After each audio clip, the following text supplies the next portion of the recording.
What's going on, everybody? I am Jimmy, your host of the Not Lucky podcast. Have a very special guest today, Mama. If you guys follow us online, you've seen me post about this woman a lot. I would either be dead or in prison if not for her. Not an exaggeration at all. Came pretty close to dying and being in prison on more than one occasion. And I have this woman to thank for the man I am today. There's a lot of people to thank, but this is kind of the star of it. So here we are. Mom, how are we doing? Doing good. Doing good. Yeah. You did a little interview earlier this morning. Yes. Yep. Now we're sitting down, and I think you and I have talked about all this stuff I sent you, even though we don't structure stuff on the podcast. I'm making little outlines for certain things, and that's for me to keep my crazy brain in a corral. So you had a chance to look over just the broad topics. I think it's stuff that we've talked about one-on-one, probably a lot. Mm-hmm. But I know the way you handled things and the way you went through things can help other people. You've talked to veteran mothers before. Mm-hmm. You talk to people not in the veteran community going through their hard times.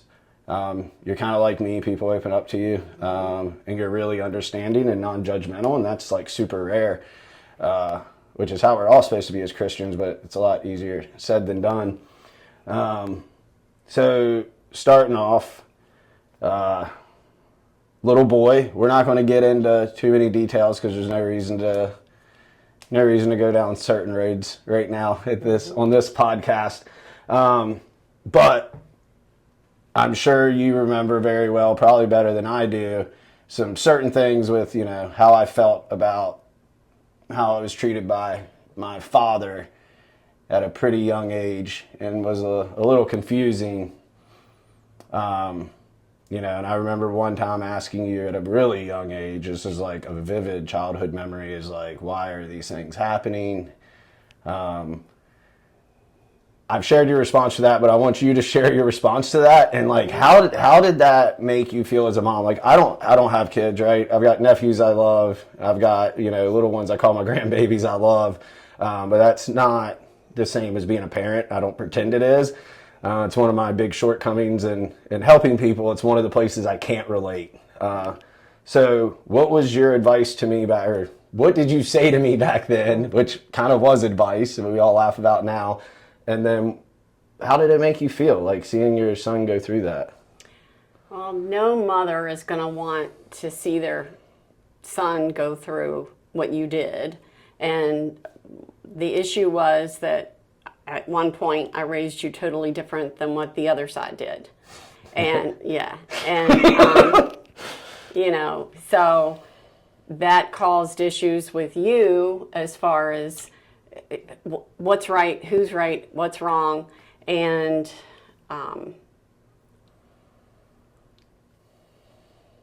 the saying that God will bring something. I messed up. No, you're good. Okay, just keep going. You're all fine. right. Okay. So as far as not wanting to see your son hurt, mm-hmm. and but not having any control over it either, and then being a woman of faith, being a believer, I relied on my faith and prayers, and the Romans 8:28 is my go-to all the time. And it's no matter what happens, God will bring good out of something, as long as you are living according to his plan. And so that was my hope and my faith, is that even though I didn't want to see you hurt, I couldn't stop it. That's a helpless feeling as a parent. And so that's the faith and hope I had, and that's what I would tell you. And I do remember saying a lot of times, one of these days, God is going to use this for you to help others. And little did we know it would be to this extent and this extreme. I remember hearing that as a young boy, and it being slightly confusing, but being raised in the church with old Joan as my Sunday school teacher back in the day, it did bring me peace because being around you, and that whole side of the Christian family, and Christian is mom's maiden last name as well. We're all Christians, but being around the Christian side of the family, like that did bring some kind of peace, even though I didn't like fully understand that. Like I think it was kind of like for me, it was like, whoa, okay, you know, I was like probably 7 or 8, like I was little, and I remember being like, okay. All right, so there's a reason this is happening, and like for me, I think temporarily it was like, okay, obviously, as I grew up and was a little angry teenager, I would hear those things, and I did not like it. I went through stages where I don't think I ever thought there was no God. I just was really mad at him. I've been mad at him quite a few times. I'm very grateful he didn't hold that against me. But that was, you know, that was really transformative. When you hear that at such a young age, you know, your mind's a sponge in that neuroplastic state, and it's like, whoa, okay. A lot of heavy stuff went on. We went through a lot of stuff with that situation with Dad. So elementary school, I don't think I struggled with grades or anything in elementary school, did I? They just said I talked too much.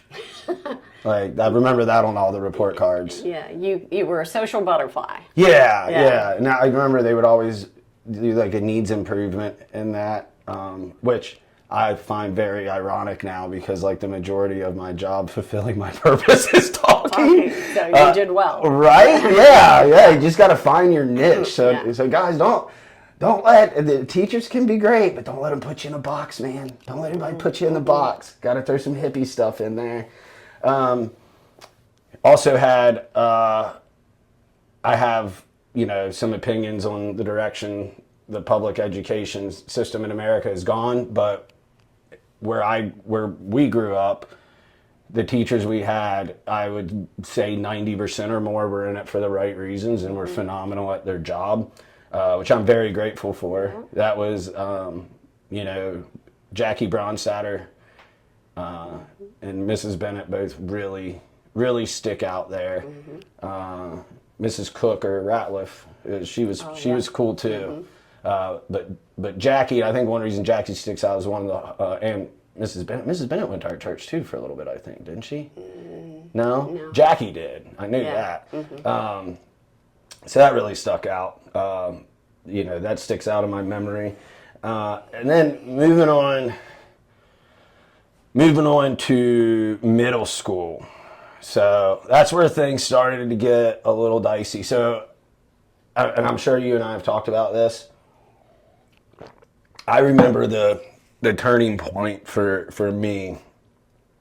It was very distinct when I had a mentality change. Do you remember when I got beat up on the bus by that kid that was a couple years older? And then you remember Dad came and picked me up and took me and woke me up at the Clearbrook dump. I don't think I knew that then, but you told me later. Okay. So you didn't know that at the time. No. It was obviously, I think he probably could have handled that a little differently because I got my ass whooped for getting my ass whooped and not getting in a confrontation, right? So it wasn't like, don't do that. It was like, don't lose. And when he was doing what he was doing at the dump, I remember being like, okay, this, like, that ass whipping on the bus didn't really hurt. This one doesn't really hurt. Like, pain really maybe isn't too big of a deal. And I remembered right then, I was like, I'm not losing again. And obviously, I've never been a big dude. And back then, I was not even a little stocky or anything. I was a little shrimp noodle guy. And then do you remember, what long after that, I got into that fight in school with Jacob Hawkins, God rest his soul. You don't remember that? I got in school with suspension. Was that with Sam? No, this was like 6th grade, 7th grade. Probably, I'm not remembering that. Yeah. Okay. Yeah, there was a few office visits and stuff in there. I don't expect you to remember all of them. I distinctly remember that altercation starting like most do, verbal, and it clicked in my head, was like, I'm not supposed to lose anymore. So Jacob was a lot bigger than me. He always was. So I just reared back and hit him and then just started wailing on him. And that was like my first time that wasn't like Nathan or Bethany, one of the cousins, because we'd all fight at grandma's. Yeah. That was like my first time like actually like leaving marks on somebody, you know, a little 75-pound kid. And then I remember the attention I got from that at school. It was like all of a sudden, you know, I went from being called the things I was called at Dad's. And just to give a little background so we're not being too vague, he would, you know, basically tell me, because I had baby dolls and stuff that, not in so nice of terms, would tell me I was going to be a homosexual, would call me a sissy, but did not use that term. And this was a very young age. Got called the N-word a few times. So not cool stuff. But I remember after getting to that fight and winning that fight, if there's ever a winner in a fist fight, and being like, wait a minute, like I'm getting positive reinforcement. Like people think I'm tough or something. Like, and I never really had that validation from Dad. So that was that. I think that kind of started steering me down the wrong path a little bit, because I was, what do I always say? We try to fill the emptiness inside with outside things, and that's when it started for me. I just didn't realize I was doing that at the time. And then I don't remember what grade it was. Grades, I started struggling a little bit with AKA not applying myself.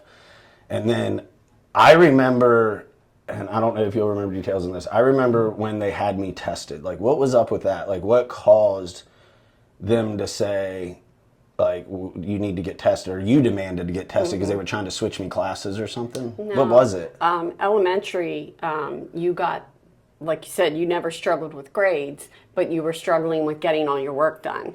And they knew you were very bright, so why can't you get all your work done? Oh. And we had those acronyms, ADHD, ADD, LD, etc., which changed throughout the years. And in elementary, they put any type of negative you getting your work done on us going through a divorce. Because at that stage, we were the minority of being a divorced family. Yeah, and especially in a smaller town. Yes, and also they knew the difference in households. They knew there was a big difference, and they know that that has a big effect on children. You know, one parent trying to say one thing and the other parent saying something else, and the child's in the middle trying to please both. Yeah. So they, like you said, you had some really good teachers, and they helped you through that, thinking it was divorce issues that was causing it. So then by the time you get to middle school, then we're back in elementary, you had one classroom. Now you've got 6 or 7 classrooms to go to. So that's even more for somebody who maybe has issues over here to now go to middle school and take care of that. Yeah. And so I had some good teacher friends by then who said, there's something going on, he needs to be tested. Well, you weren't low enough for the school system to test you because you were surviving as you were. But again, my friends kept saying no, because there's something here. So that was the acronym back then, attention deficit disorder. So typically, the way I was explained, it was explained to me, was you were intelligent, you had a good IQ. Yeah, 121 was my first one. But something was preventing you from getting your work done. And the way the doctor explained it to me was, have you driven to work the same way for the past 5 years, but you get to that red light and you go, I don't remember passing the church this morning, or I don't remember passing. And I'm like, yeah, all the time. He said, that's ADD.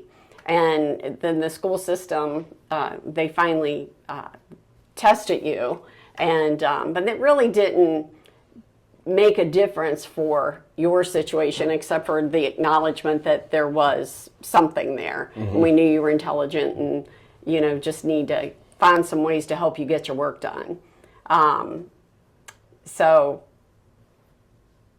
that teachers would say, well, he's not ADHD. And I'm like, no, he's not ADHD, which is hyperactivity attached to that. And you weren't. You were not a disruption in the classroom or anything like that. So there wasn't really anything that we parents, people go on board as far as the school system and everything. I wasn't asking for this or that to help you get your work done. It was just like you might be redirected, or, and that's all. If you had a good teacher, all they would have to do was say, Jimmy, or look at that problem, and you might have it going the wrong way. And then you knew that, oh, I've got to look at that. Oh, and that's all it was necessary. That simple. Yeah, that's simple. But, in a cookie cutter society, Yeah. Which is never cookie cutter where you are now or school system, that's how they looked at it. Now, I just remembered that I forgot to put something in this list, and I'm going to speak briefly about my thoughts on it. But one thing we skipped over, because this was all around the same time, I was just thinking you're telling me these things, and I'm like, man, what else could have? There's no doubt ADD is not a thing anymore. There's no doubt that this brain works a little differently than an average brain, which is fine. I've learned to make it work for me. And I have Eric now that helps keep me straight and on task. Everybody should have an Eric and everybody should have a Barbara.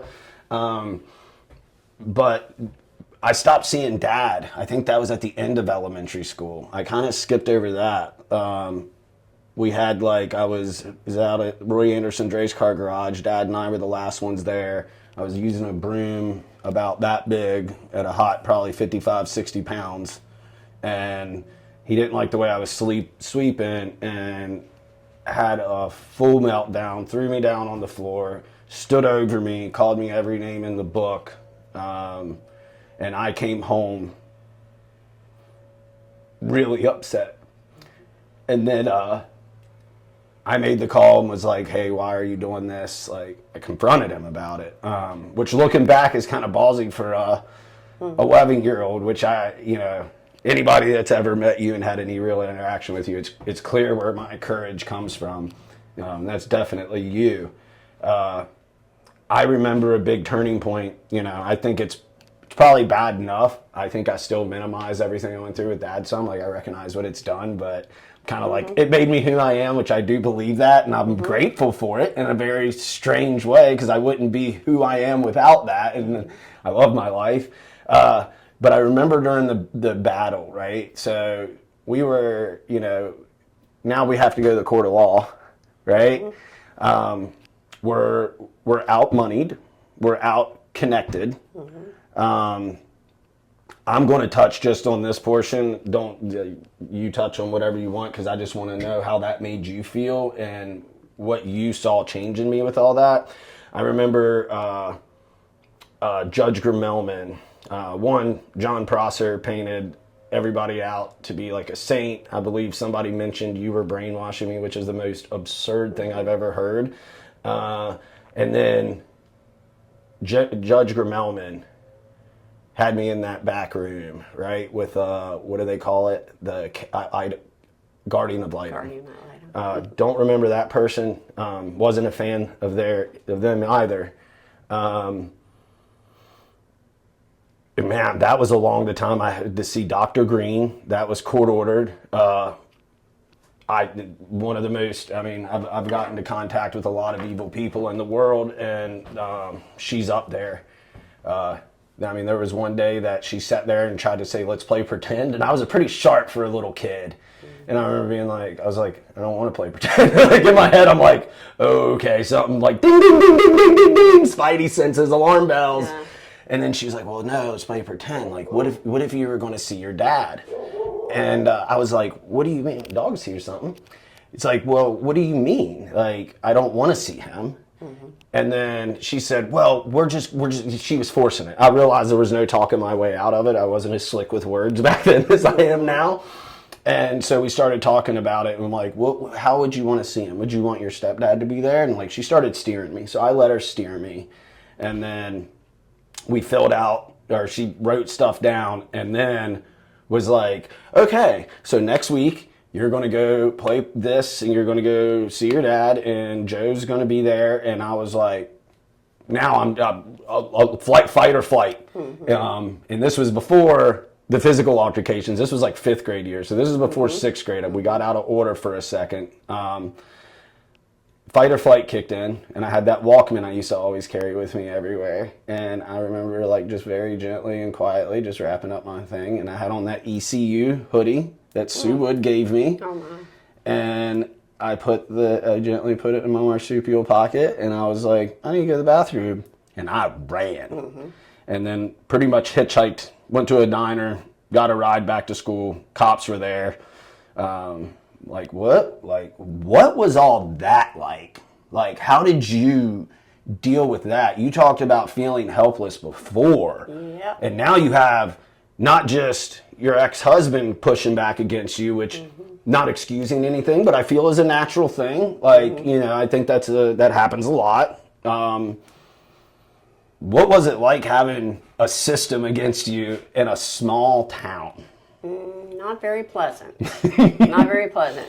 Because you and I had been going to counseling before Dr. Green, because school did say that you would go up in 3rd grade. You would go up and talk to your teacher and say, "Is mom okay? Wonder if mom's okay." And I had no clue that you were having concerns. I forgot about yes. And so that's how it came to be that you got into counseling.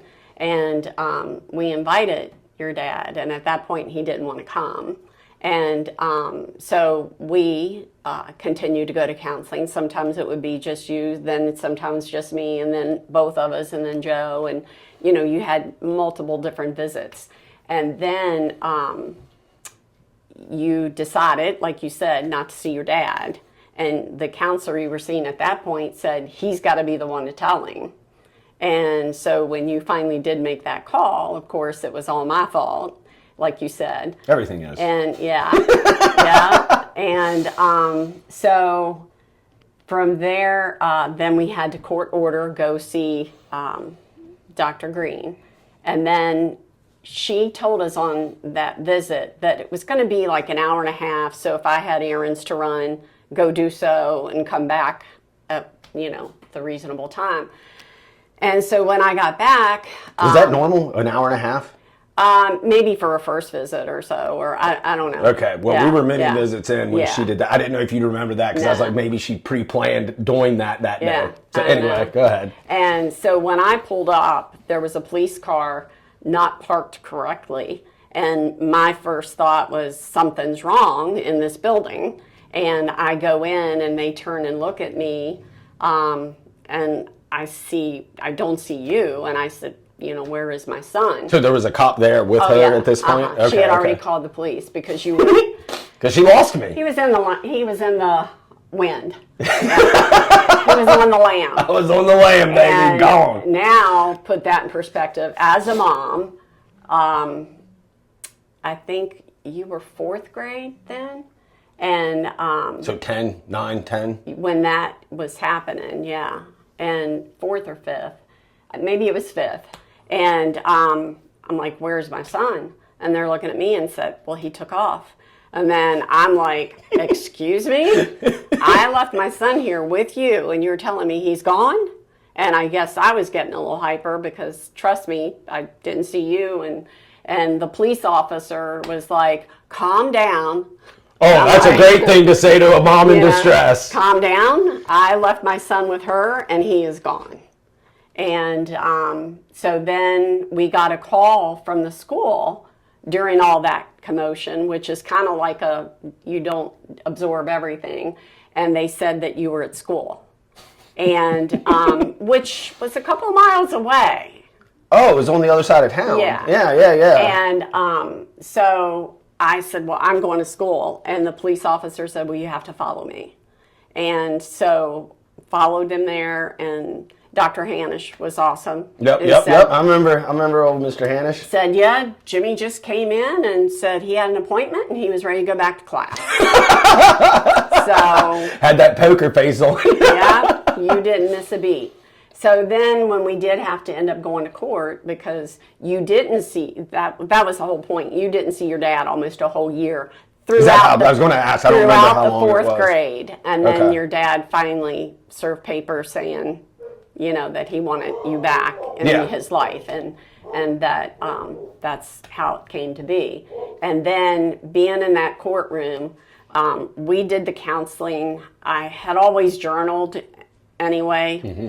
And then, but I was told by counselors, school counselors and private counselors, journal, write down everything that he's going through, that he tells you, you know, et cetera, which means tells you about visits with your dad. And when we got to court that day, you are accurate where you said, they said, well, she's brainwashed him. And Judge Grimmelman said something along the lines of, well, he lives with her, but I don't, you know, she's not brainwashing him on purpose, but he lives with her. And so an automatic process, I guess. And that day felt horrible because I felt like I had done everything right and what I was encouraged to do, etc. And I felt like I was the one on trial. But then, and it took all day. They canceled the evening sessions because they said, we're going to get this taken care of.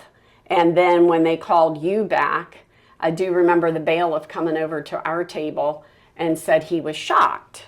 And of course, my lawyer's laying back and they're being all cool and everything. And he said, why? And he goes, well, I've done this job for however many years. And he said, I was shocked when I went to pick up the young man to bring him to talk to the judge. And he's polite, he's clean cut, he's this. But what they portrayed that day and what they expected because of these two divorced people was some type of little hellion. And, that came later. That came later, yeah. So, yeah, it did feel really bad. And again, you know, you definitely felt alone, but then there we go with that Romans 8:28. I don't know how long that's been my go-to because all I could go on was that faith that this is going to be okay. This too shall pass. I don't know what it's going to look like because I don't have the plan. And, you know, sometimes your sister will say I'm hard-hearted. And she doesn't anymore. But she would say that a few times because I didn't cry at movies. I didn't cry at weddings. You know, and I'm like, you know, I couldn't tell her when the first time she ever said it. But after what we've been through, it's not hard-hearted, it's life experience. Yeah. And you know, getting emotional is not going to solve anything. And sometimes that might come across as stoic or whatever. Calloused. To some people, yeah. But you're definitely processing it inside. And I think a lot of us look good on the outside, but are dying or crying on the inside. Oh, I without mean, a doubt. a lot of us go through life. You deal with that now with your veterans. I mean, I'm jumping way ahead there. But it's, you know, I'm sure I was clinically depressed. Oh, I'm no doubt. I'm sure you I had to was. be. If not, you would be. But yeah. Yeah, I mean that's. I mean, you had, you know, you went that part of my childhood feeling helpless, and then the system turned against you, and then when Grimmelman, when he took me back there, I remember I used to wear a spoon ring that Grandma Christian gave me. Man, and I'll never, and I don't ever want to forget this. He sat there, asked me if I wanted to see Dad, and I was like, no, sir. You know, and I'm being cool. Like, I know you can't, like, you know, and I had even back then, I had a little salesman hat, you know that, like, and I was like, okay, like, I gotta be really well spoken. I gotta be squared away. I don't want to sound like a crazy kid. You know, I remember thinking these things and being like, no, sir, you know, this is why. This is what he's done. This is how it makes me feel. And he held my hand and he said, oh, that spoon ring, where did you get that? That's nice. That's like what I had when I was a kid, you know, because it was like their generation had the spoon rings. And I was like, oh, my grandma gave it to me, you know, it's where I spend time when my mom and them are working and blah, blah, blah. And he's like, I'll never make you do anything that you don't want to do. and he lied. Big time. And I remember that was another pivotal point before hitting puberty.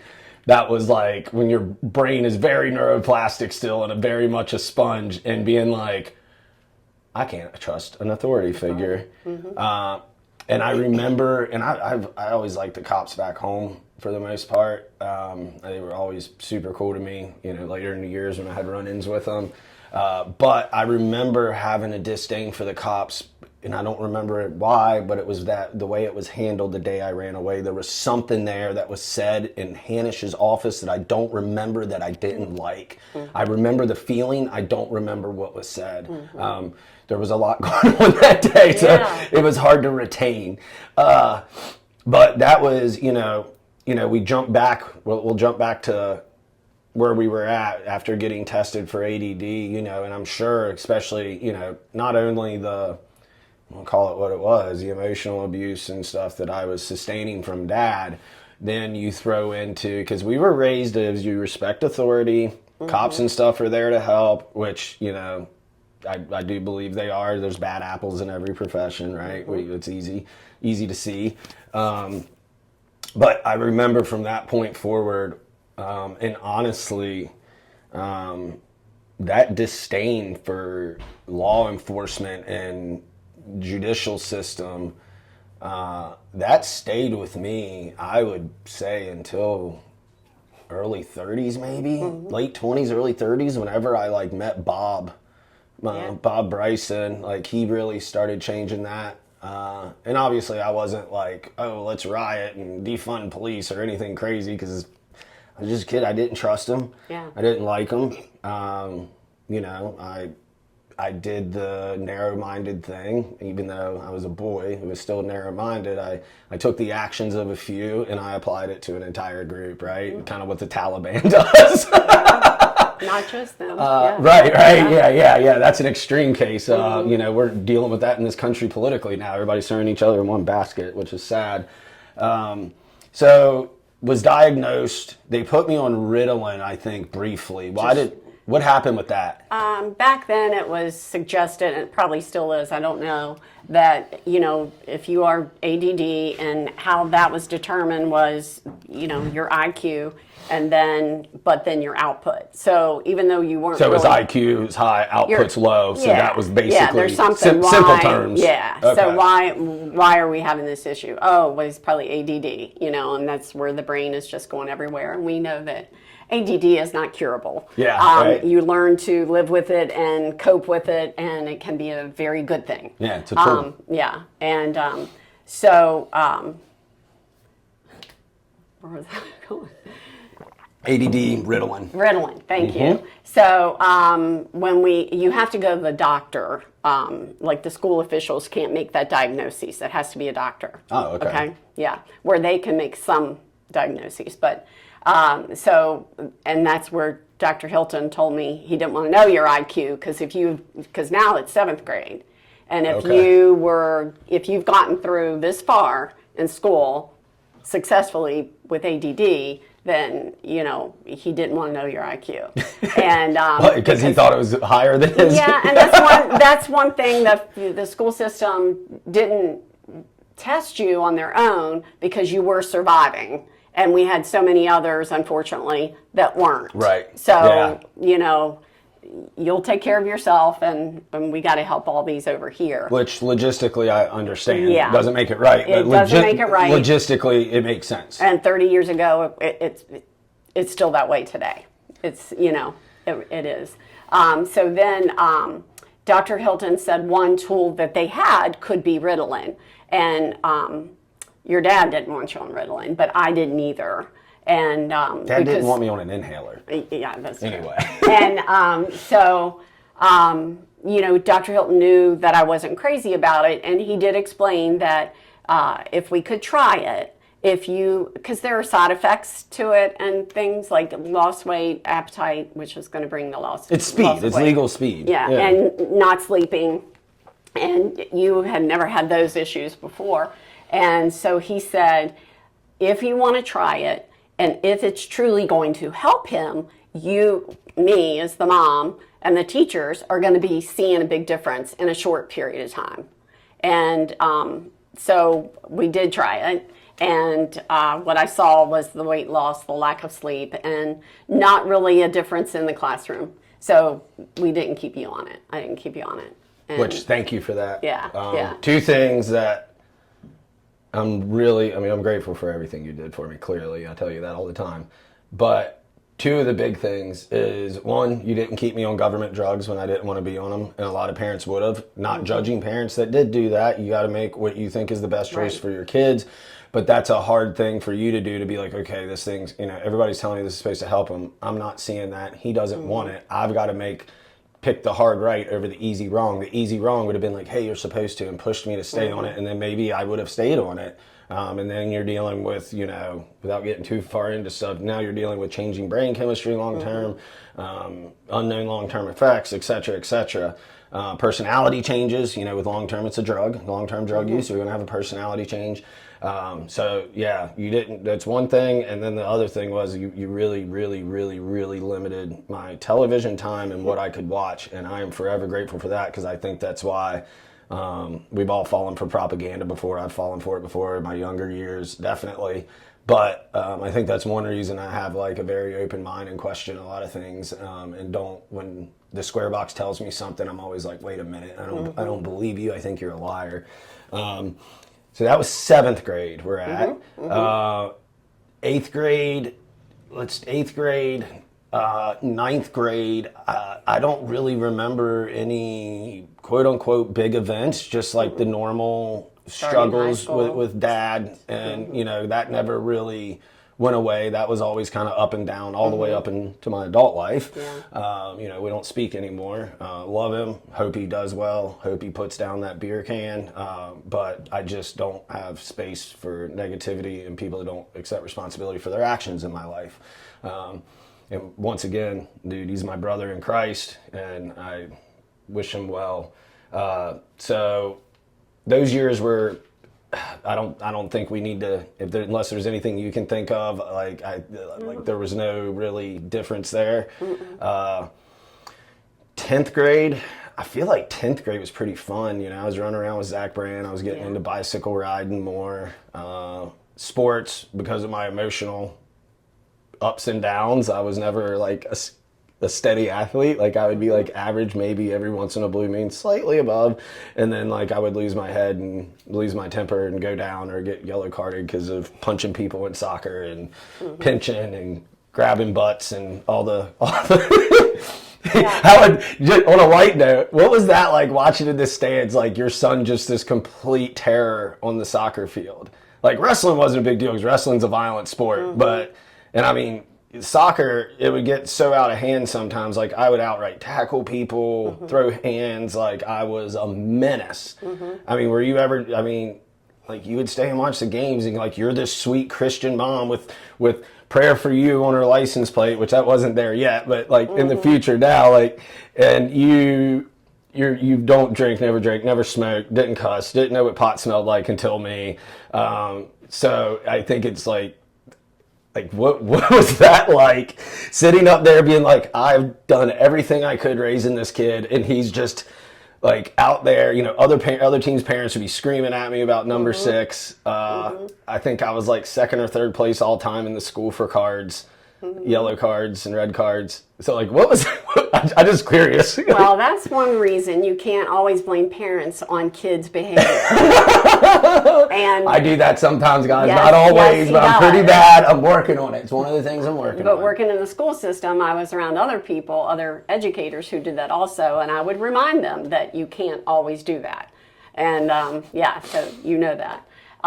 But because the way you just described me, and I know it's not right, but life is black or white, which is not healthy. I didn't like it that you were getting yellow carded, but I would just go, okay, I guess this is the game. And I know sometimes, I don't know what it's called in soccer, they want somebody to go out and do something bad. Yeah, our travel team. And that was you. Like that. Yeah, I was that dude. Yeah, I didn't like that because you're the one that got the red card or the yellow card and all that good stuff. And I'm like, yeah, that's my boy. I never got up and left. No. Well, I think you did the one travel game that got way out of hand. The last one, remember, I got kicked out of the league because they were going to either drop the travel. It was the year after graduation. It was right after 9/11. I told the Middle Eastern ref that his cousins blew up the World Trade Center. Yeah, that's not punted a ball in the crowd. not Yeah, good. that was bad. Yeah, That was bad. not good. That was bad. Let's see. Oh wow, this was actually the early in high school. This is a tough one. So, as my counselor has said, I was a cutter. Like I still have, and my adult counselor was like, when she found out I did it, she's like, when were you doing this? And I told her, and she was like, wow, you were doing it in the 90s before it was cool. Before like, it was cool. yeah, I mean, I know what she meant by that. Like, now I'm gonna say what brought me to that first, right? So, Uncle JP, we all carried. I mean, everybody, I think every male back then in that town, from the time you were 5 on, you carried a pocket knife. Like, that was just what it was. I was sharpening it in my room one day, and, I mean, a lot of people I always saw sharp knives, they'd always just go boop, boop, to see if it cut the hair. And if it shaved your hair, your knife was sharp. So I was back there with my whetstone, and I had soccer shorts on, and I went to do the check, and it shaved, but I nicked myself. And at this point, I'm an angsty teenager. I'm just emotions all over the place. Was that how old I was? So hormones all over the place. About to be 16. Really? I was that old? I thought I started before that and didn't get caught. Yeah, maybe. I thought I was a little bit young. Either way, it doesn't matter. So I had all the hormones. I had all this hatred against the system because of Grommelman and Prosser and, the one cop, whatever he said that triggered me as a child in that room, and Hanish just like ears ringing, being like, oh my gosh, with a poker face on. And I remember when I nicked myself, one complete accident, I felt like an instant relief. I was extremely anti-alcohol and drug at this point in my life, like extremely, because of, family stuff, obviously. And I remember that relief, and I was like, oh man, that's weird. I'd never heard of anybody doing that. Like, that wasn't a thing in our little town. Like, it didn't happen that I ever heard of. I'm sure it went on. Yeah. But everything, was kept, whoop, everyone, shh, be quiet, we don't air dirty laundry. I just remember that relief. I mean, it was like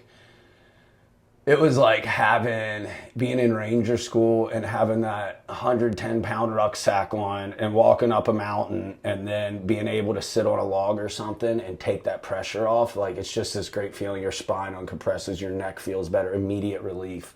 And that's what it felt like. So I did it again. And then addictive personality, it became a thing. Like, I still have a lot of scars from it. I mean, I had a little kit. I would keep razor blades and like super glue and all that stuff.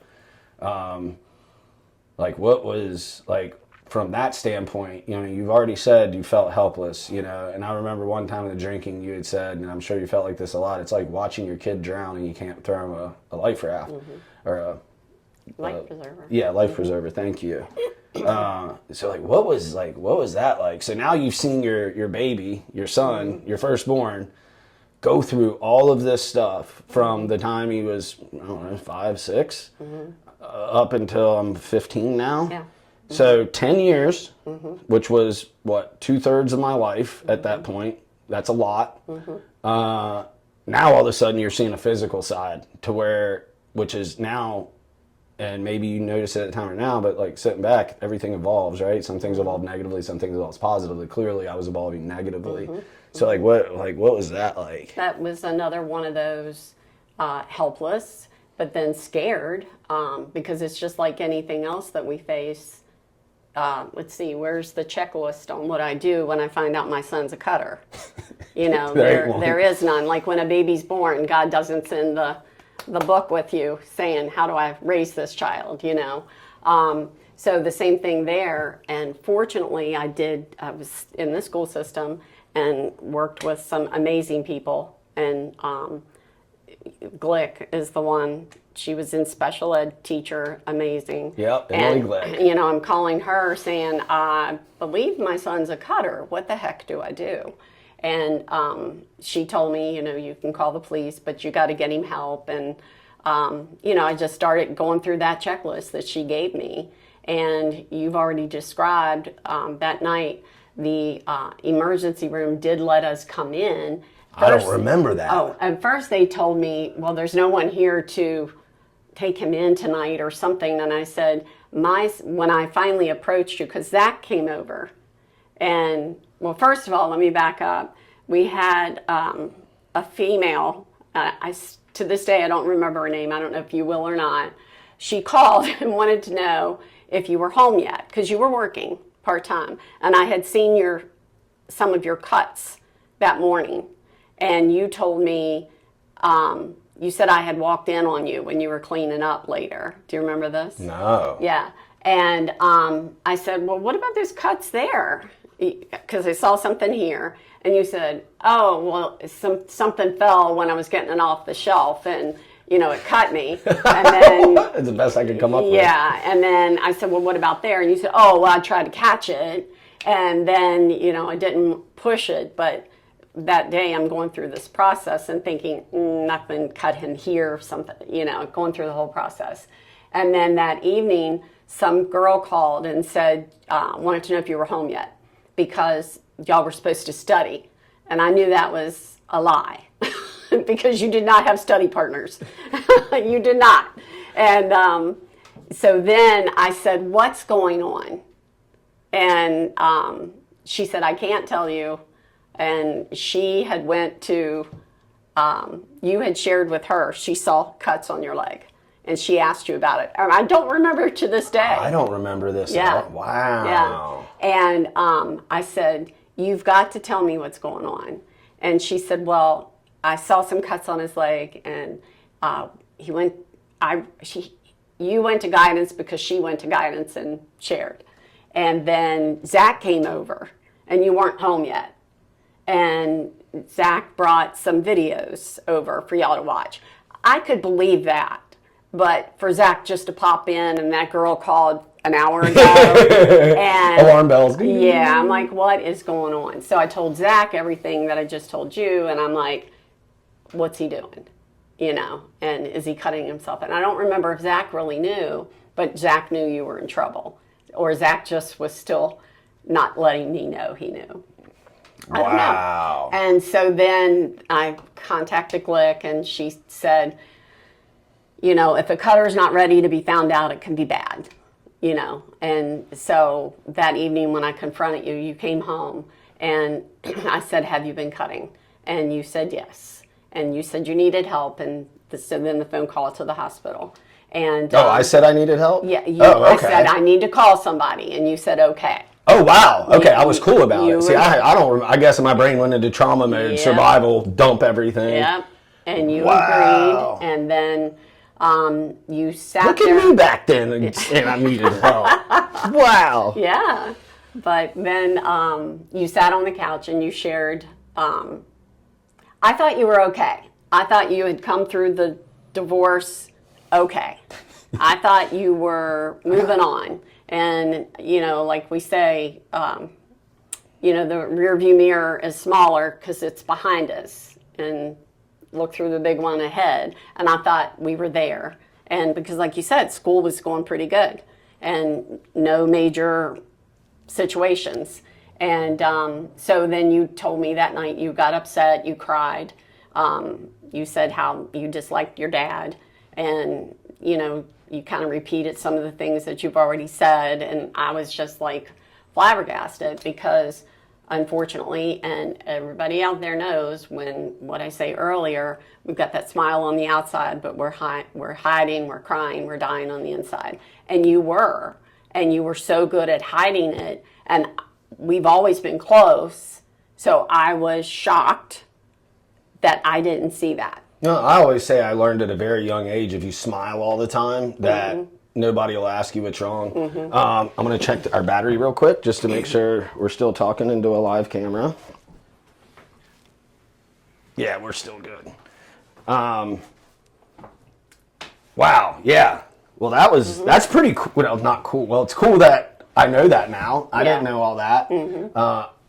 For me, looking back and being, I mean, I'm not a mental health professional. I'm not trained anyway, but dealing with a lot of mental health issues, I find it interesting that back then as a child in that day and age, in that environment, that I was like, I need help. But then you fast forward, and then for years I was like, I don't need help. I got this. That just shows that we can de-evolve as well as evolve. Wow. Yeah. Thanks for Well, that. and I look at it that you had some really good friends. You had a good I wonder if it was village. one of the Master Petro girls. I don't know. I had a study hall with one of them. You'd have to reach out and ask them. Man, that's wild. Yeah. Called and snitched me out. God But bless in him. a good way. Yes, in a good way. Snitch is a strong term, Yeah, but we yeah. don't like that. Was helping. Snitches get stitches, so we won't put them in that category. So And then don't we like got snitches. you into counseling with John LaManna. Great dude. Yeah. Great dude. Yeah. Big fan. And you guys hit it off good because we know that's important if you are going to get help in counseling and for anything. You've got to be able to connect with the person you're working with. Yeah, without a doubt. And with that being said, I'll tell folks all the time, it's okay if you go to a counselor and it's just didn't feel right.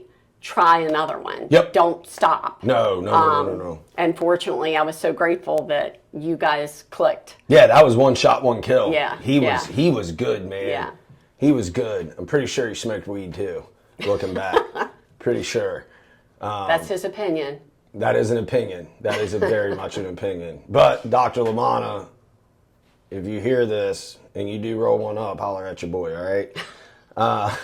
So speaking of weed, this is when, around that time is when my relationship with marijuana began.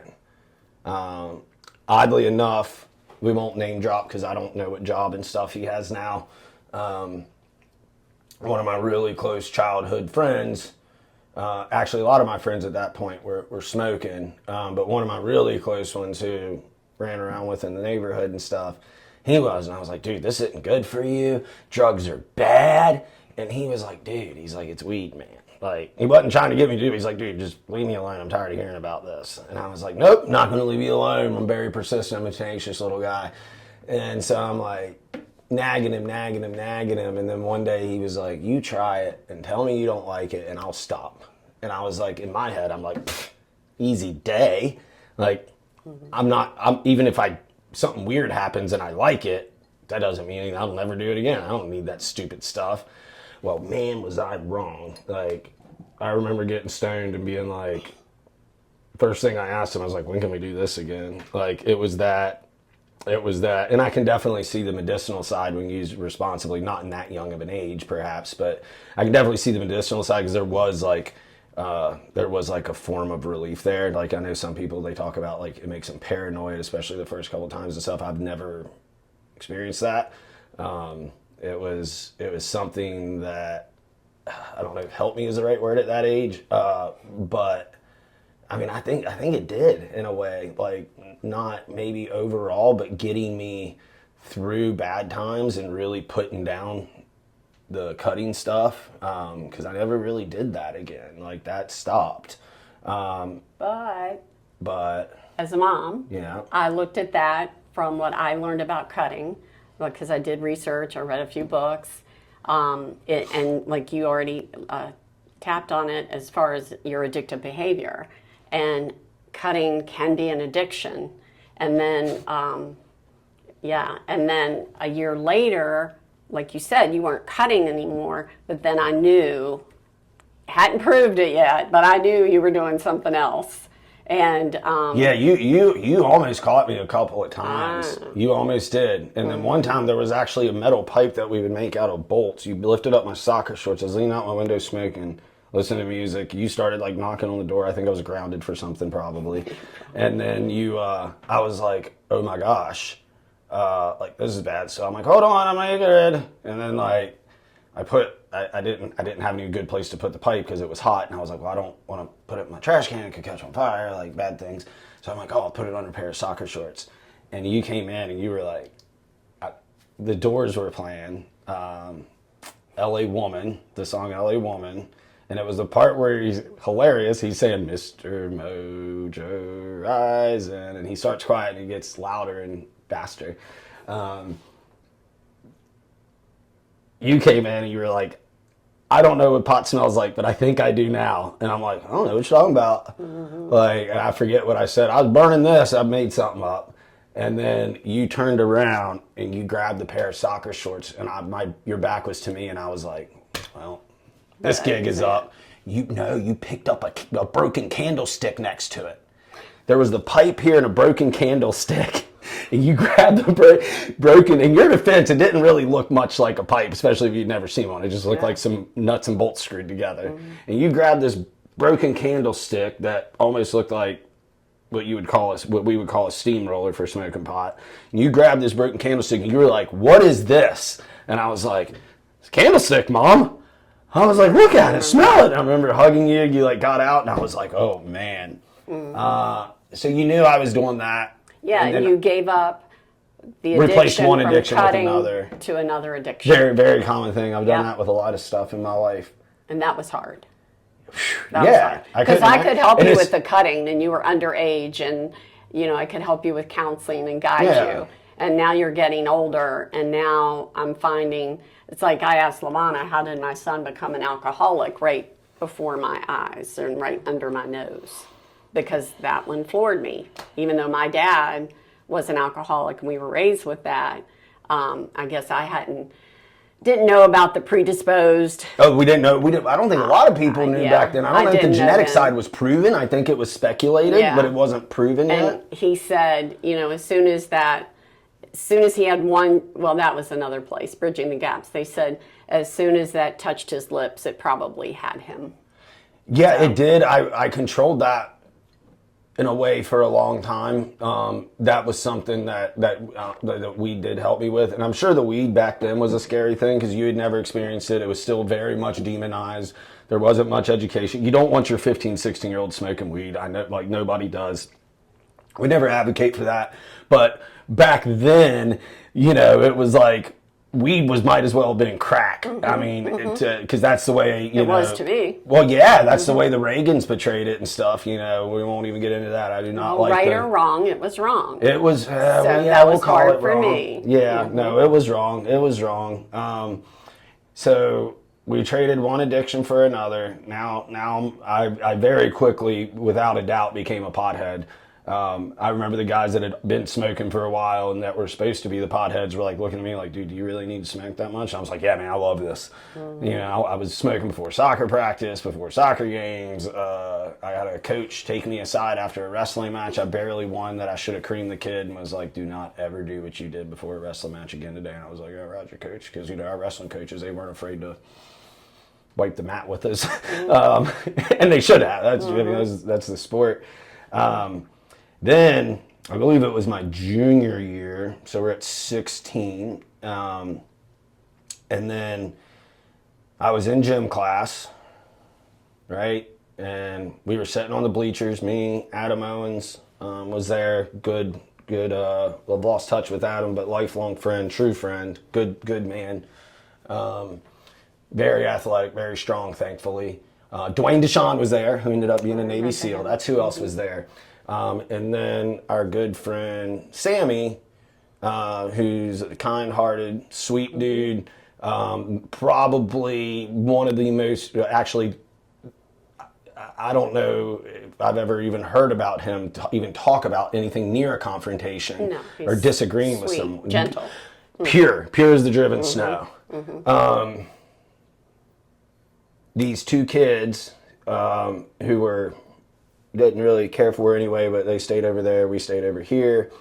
I'm sitting there and a coin hit me, and I was like, I looked over, and they were like, sorry bro, sorry, because I was a wild man, and sorry bro, we were trying to hit the retard, and like, I've never liked a bully, probably because I was bullied as a child by my dad, but I never liked a bully, and at this point in my life, I'm getting violent with bullies, right? I'm starting to get physical. I would smack There was a teacher at a yard party a couple years ago that was like, oh, I remember one day these kids were picking on this kid. He was a mixed race, tall kid. I can't remember his name. He was down, had Downs.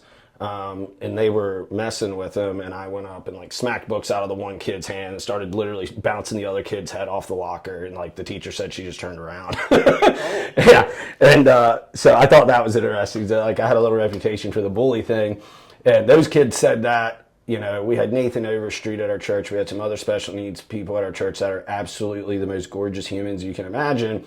And that was something, even though I was always looking for an excuse, I wanted to direct my anger and violence toward bad people, or who I believed were bad people. Thank God I was like that. I think that's because of the goodness you drove in me that steered my evil toward evil.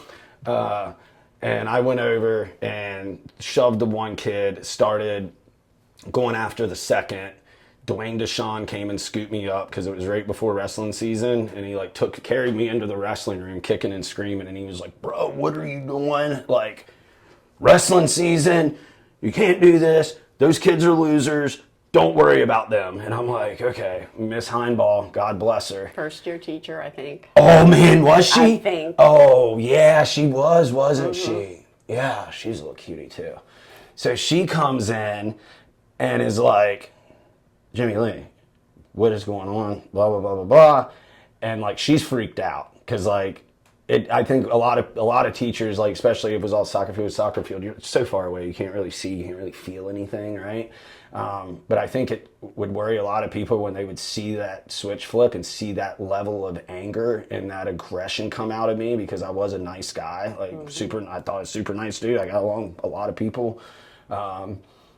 And I was a crier. I'd cry at her movies and stuff. I was very open about that. And she was like, you could tell, she was like deer in the headlight. Dwayne's like, we got it under control. Right. Like, it's wrestling season. Like, if he gets something now, like, he's screwed. And then she's like, if you give me your word, you're going to drop this. We're going to let it go. And I was like, yeah, of course, you got my word. And I was not, I wholeheartedly was like, yeah, man, I'm done. I'm cool. Like, he leaves me alone, I leave him alone. So I go in, I sit down on the bench in the locker room. Adam Owens is to my left. And I'm like, I was in the lower locker getting my stuff out, and Adam was like, yo, here he comes. And I'm like, I'm not even going to look at him, make sure he doesn't jump me. I said, I'm going to turn my back to him. I said, I don't want to look at him. Adam said, okay. So I turn around, I'm putting on my shoes, and I get my second shoe on, and had no shirt on. I had just shorts on. And the kid that I got into it with straddles the bench, like, that I'm sitting on, right? And Adam was like, as he's doing that, Adam's like, Jimbo. And like, I wasn't worried with Adam there. He ain't gonna let nothing happen. And Adam had a set of hands on him. He straddled bench. He goes, I wasn't messing with him, man, and kind of did one of these numbers at me. And the switch flipped again. And I grabbed him, kind of collar, neck area, and like pushed him against the wall, the cinder block wall in the locker room. And I drew back and was getting ready. I was just going to clock him. And then somebody grabbed my arm. I thought it was his little buddy. So I turned like this to headbutt that kid. And then I saw it was Adam. And I was like, oh, that's my friend. So I come back this way, pull him toward me, hit him. Like 90% of people back then, especially, well, still today, he was taller than me. So I got him in the mouth. These teeth go up into his gums. All these teeth are shattered out of his mouth. Think he had some up here missing too. Either way, bad deal. Head hits the block wall. He goes down, goes into convulsions. And this was another very defining moment in my life that I didn't share with anybody for a long time, because it was one of the most terrifying moments in my life, because all that went through my head was kill. And at 16, raised by a woman like you, raised in a church, knowing right and wrong, having a good heart. And in that moment, I wasn't scared, because I was in kill mode. Right. And like, you don't understand kill mode at that age. Like, now we have an understanding of it. We laugh about it, and it's okay. It's a controlled thing. But I raised my foot up, and I was getting ready to stomp the kid's head. which more than likely would have canceled his birth certificate. And thank God, Adam Owens, big boy. I remember Adam always, he snatched me up, carried me off, and was like, yo, dude. He's like, what are you doing? He was like, get your shit, get dressed, get out of here. And I'm like, okay. Yeah. Like, we just didn't do it in front of 40 people that were, kids talk, right? Totally. Adam's like, get your shit, get out of here. He's like, oh, I got you, dude. And I'm like, okay. So I got dressed, went past Jerry Tingle. I think he later told you that he knew something was up because that was the first time I walked past him and didn't speak or something. He had some weird story. Went to class. And went to my teacher. I forget her name. I used to show her my poetry all the time. She was like a civics or history teacher. We had a quiz that day, and I'm like, hey, I just went to her desk very calmly. I was like, I need to go to the office. She's like, Jimmy, you're not getting out of this test. And I was like, no, but I need to go to the office. And she was like, okay, Jimmy, why do you need to go to the office? Madeirist? Maybe? Yeah. No, she was English, wasn't she? Was she history? I don't remember. Blonde hair, dirty blonde hair. And she goes, okay, Jimmy, like, I'll play along. Why do you need to go to the office? I was like, I just got into and it's so funny because I still use this verbiage after, I don't fight anymore, but when I would get in bad fights, even in my adult life, I'd be like, I got into a little scuffle. And then I said, but I think I hurt him. And she went, oh, Jimmy, you hurt somebody? Because it was that outlandish to her. Right. And I'm like, she was like, sit down. I was like, yes, ma'am. So I sat down, and then Adam, Chad, and somebody else poked their head in the class. Bro, you knocked him the hell out. They're carrying him out on a stretcher and a neck brace. Blah, blah, blah. They were like, dude. They're like, they're looking for you. And I'm like, okay. And I turned around and looked at the teacher, and her eyes were, what? Mm-hmm. And she was like, because that didn't happen. That didn't happen until everybody fought back then. Everybody was raised by country folks, and even if you didn't hunt and fish, you had more of a rural outlook on things, and that's just what it was, man. That's what young dudes did. You fight. I don't like you, you don't like me, let's beat each other up. Builds character. And so I go up to the office, and I think it was that, I'm pretty sure he was a fake Navy SEAL, that Daniels weirdo. Him and the resource officer, Lamar, he was super cool. I don't remember his name. J.D. Lamar. Yeah, nice guy, man. They came out, and they're like, are you the one we're looking for? And I was like, yep. And then we go in there, and they're talking about what I could be charged with, I think, and all this stuff. And I don't even remember that. I just remember bawling my eyes out. And I think they were thinking I'm bawling, being like, which there was remorse. For as far as, I say it's remorse. I don't know. I have to think on that more. I don't know if remorse is the right word. It was, I didn't like how far I was about to take it with no control. It wasn't a conscious decision to be like, kill. And when you're digesting that at 16, again, raised the way you're raised with God in your life and positive people, even the negative stuff. I had a lot of positive in my life I shouldn't even go like this. For an abused kid, I had it great. 99.9% of abused kids don't have it as good as I had it. So it was really, really hard to digest. And I couldn't digest it. How do you process that at a young age? And then who do you talk to about that? Who do you go to?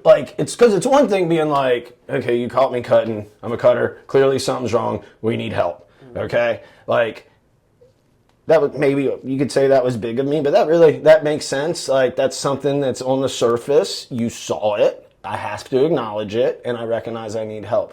Who do you go and tell to, especially back then in a small town? Who do you say, hey, I had a desire to kill someone, and it was a real desire that I would follow through with if somebody wouldn't have physically stopped me. Saying it now makes me a little uncomfortable, to be honest with you, because any life I've taken or people that I've hurt in my adult life, in work, out of work, whatever it was very controlled. I had fully control over my actions. There was never a fear of really not being able to stop, except for getting in bar fights later down the road. But it was one of those things that it was hard for me to deal with. So, you made me get a job. Thankfully, the kid's mom was awesome and said if we paid for it, like, Well, we had to pay for it. but yeah. she said she would drop charges. That's what I remember. No. How did the charges get dropped? They didn't charge. Well, she didn't. We went to charge court. You. She didn't charge. Yeah, you. yeah. I was going to And say. I was a little disappointed with court because I always did the tough love thing. Yeah. Cause and effect, consequences, Yeah. and that scared me. But when I got the call, what you had done, my first thought was, I'd be darned. I thought he had come a long way because you had been in counseling from the cutting. Yeah. And so then what I learned from there, because we were able to talk about it a little bit, was even though you were in counseling and you weren't cutting anymore, those issues still weren't dealt with. You still had underlying issues of hurt and anger. And I've always turned hurt into anger, man. And that's what I was going to say next. I had learned when you were cutting, a lot of times if somebody is hurt, it turns into anger. Yeah. And at that point in your life, you weren't fighting per se yet and toward anybody, so you took it out on yourself. And then when you had that situation you just described, all that anger came out on that kid. Oh, yeah. Yeah. Poor kid. Yeah. Poor kid. Which is funny because you fast forward like 20 years later, I got the shit kicked out of me, jaws broken, teeth in my gums. That was funny. Yeah. So maybe that's why the charges weren't, because we did pay. And I had to get a job at the Gap. Yeah, but when we went to court that day, I was ready for the judge to, you be in front of the judge and him scold you a little bit. No, as soon as they found out the bill was paid, we were free to go. Yeah. And I'm like, where's the life lesson here? Which that could have been a double-edged sword because I'd already had that disdain with authority. I mean, I know where you're coming from, and you're not wrong. I'm trying to look at the positive. Like, that could have been detrimental in one way. And maybe that's why it happened the way it did. I think maybe God had something to do with that one. He always does. So we did that. Dad and I are rocky through all this time. That really never changed. Did you ever like change the way you felt about it? Did you ever get to the point where you were like, this is just how it is? Or was it always like some dread involved because it is your child no matter how old? Yes. Yeah.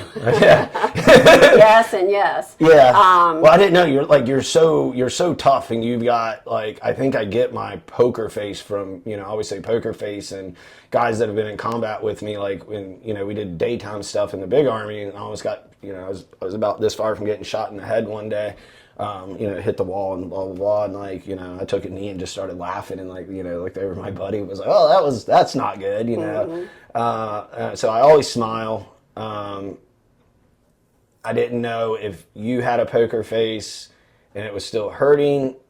It was. Oh yeah, definitely hurting. And I've already said it a few times. It's like anytime you can't control something, that a loved one or yourself is even getting hurt, because I was hurt through that too.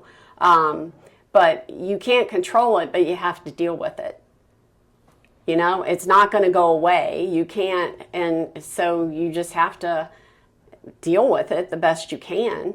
And that's using resources, and I'm going to always say God, because, I remember one time saying to Debbie, my sister, your aunt, we've always been close, and I said, with you cutting yourself, I said, I just feel so all alone.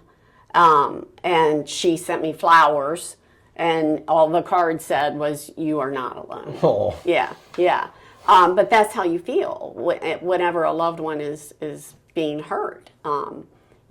Self-inflicted or not, even if it was self-inflicted, you got to figure out why it was self-inflicted. And we knew what it was at that point. We knew why.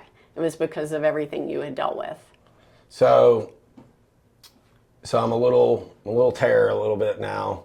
You start doing what you think is best, and I believe it was best. I really wasn't allowed to go to parties, especially if there was no supervision. It was relatively strict, which when you get strict with someone like me, I get angry. So there was some not nice things said. Then I was angry at God at some points. So then And I started my first drink was in high school with David in his car. We drank or in the apple orchard next to the school. We drank like a half a bottle of Jack between the two of us. And I was like puking in school and everything else. They had to know I was drunk. I think they were just giving me a freebie. Really didn't like it at first, but went on through senior year, and that's when I decided I got so mad at you because I couldn't do anything. Yeah. So I wanted to You go. were grounded. All you had to do was clean your room. But then I was like, no, I'm tired of this. Yeah. And then I was like, I'm going to go live with my abuser, a.k.a. Dad. You said it's apple blossom. Well, I lived out of my car for a few weeks. I lived out of my car briefly, my 89 Honda Prelude for like 10, 12 days, I think. And then moved into Dad's. And then the first day there, he said, welcome home, son, and handed me a beer. And that's kind of weird. I mean, he did the... Were you 18? Not that matters. No, I wasn't 18 yet. Well, maybe just turned 18. I don't remember. Senior year. Senior year, I was 17. Mm-hmm. I didn't graduate. Right after graduation, I turned 18. Mm-hmm. And then, so I was 17. I was like, oh, wow. Now I go from strict structure, clean your room, do all this, to, hey, when you go out with your friends on the weekend, I'll buy the beer, put it in the back of the truck, and blah, blah, blah, blah, blah. Which he was doing that. Not taking up for him because there's really no justification for it. But in his eyes, he was doing the right thing because, well, the boy's going to do it anyway. And if I give him this, he won't go to liquor, which Dad thought liquor was like, alcohol is alcohol. Dad didn't realize that. So everybody's doing the best they can. I'm just trying to get away with what I can get away with and be more of a hellion. And then, so graduate, start working with Dad. And I came home at some point because Wanda flipped out because she found weed in my bag and then like put oregano in the bag. So I'm like smoking a bowl after work one day, and I was like, smells like somebody's cooking something. And then like the guys in the truck were like, in Dad's work truck, were like, yeah, man, I smell that too. It was like, man, I was like, we're in the middle of nowhere. I think we're in Middleburg, and we're like, what? And I hit it again, and I'm like, I was like, Gerald, taste that. Gerald's like, he's like, give me that bag of weed. And he's like, that's oregano in the bottom. And I was like, what the world? I thought one of Dad's other workers that I was buying bags of weed from ripped me off. So I'm losing my mind. I'm like ready to kill somebody. Then I get a phone call from one of Dad's workers that was like, hey, man, your dad just handed me a bud that Wanda took out of your bag and replaced it with oregano. And I was like, oh my gosh. And then of course she made a big thing out of it. Dad actually like tried to take up for me because she was like, all the girls could get it. He was like, Wanda, you went through his bag. It was in a, like you fold socks. It was in folded socks inside of a zipped up pouch that was inside of another zip up pouch. And he was like, the girls went, man, like, let's chill out. And I'm pulling out of the driveway. Wanda was like standing in front of the car, and I'm like, yeah, no, you ain't stopping this, boss. I'm leaving. Mm-hmm. And I think I lived out of my car again for a little bit, and then eventually came home. So I'm sure by this point, I mean, did you ever at any point like, he's done, he's lost, or did you always like, nope, he's going to pull through? Because it gets worse. Yeah, it gets worse. It was a bigger job. Yeah. You'll have that on those big jobs. No, I just hope and pray that he's going to pull through. So if you didn't kill yourself first. That was always a concern too. So that was a concern even then. Absolutely. So I start partying hard. Man, like, I like my psychedelics and stuff now because they're good for you. But man, I don't even like uppers, and I was dabbling in a little bit of coke when it was around, ended up selling it on the weekends for a while, not proud of that. Learned a lot. Another thing that made me who I am, but definitely not a shining moment. We were kind of responsible about it. We'd have parties at a friend's apartment and, sell it to people that were there. It was kind of in-house thing. And then, I mean, all this, like, I've tried meth, didn't like it, thank God, tried crack. I mean, my gosh, you can go down the laundry list. There is, that's when I discovered acid. Another thing that I think held me to, I don't want to say held me together, but slowed down me falling apart. I remember that. But I'm starting to spiral. So we get into my early 20s. And then, this will come out more when Eric and I sit down and talk about my story from my point of view. I was doing acid one night up at the farmhouse we always hung out at with Adam and all them, and somebody, I think it was an accident, the TV came on, Fox News was on. So we're at 2005 now, right? So I was a hellion all those years, putting you through all this. And I was up there, had my eyebrow ring, never wore shoes or a shirt anywhere. Had a straw hat at that time I'd wear. And that had a little hole in it right here, because when I was messed up, I was always adjusting it and turning it and doing all kinds of stuff. And they were talking about the Iraq War, and then we're all talking about how bad it is and blah blah blah blah blah. Which there was no WMDs, but once you go over there and you see how these people are treated, it became about them. So I didn't care about there after that. Anyway. I'm in the mix, saying the same thing they are, and then talking. We lost David Owens that we wrestled with. Great man, great kid, but great man. Was a Marine. I believe it was Charlie Haggard. We got wounded, like a permanent type wound, and Jeremy Horsley, I think, lost an eye or something over there. And then I kind of had a God moment in my psychedelic trip that was like. The room went mute. Everything was still normal visually. In my inner God voice was like, that square box is full of lies. Y'all are a bunch of kids that don't know shit. And I was like, I'm going to join the military. And I was already trying to do reserves or something just to give I was trying to pull the wool over your guys' eyes. I was getting some kind of direction going to change. Cause everybody's like, you need to do something. You need to do something. You need to do something. And I'm like, man, I don't want to do anything. I just want to party. So I was like, I'll join the reserves, and I'll just go play Army once a week or once a month, and then I'll come home and blah blah blah blah blah. And then there I was like, I had this moment where I was like, I need to go to Iraq. And then I went to the recruiters next morning, who we had painted there with them. We got them so drunk one day that they had to close down the recruiting station early, so they knew we were wild.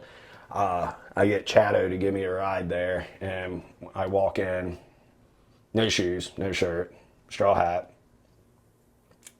And we got into a little ecstasy that night after the acid, so I was still on one.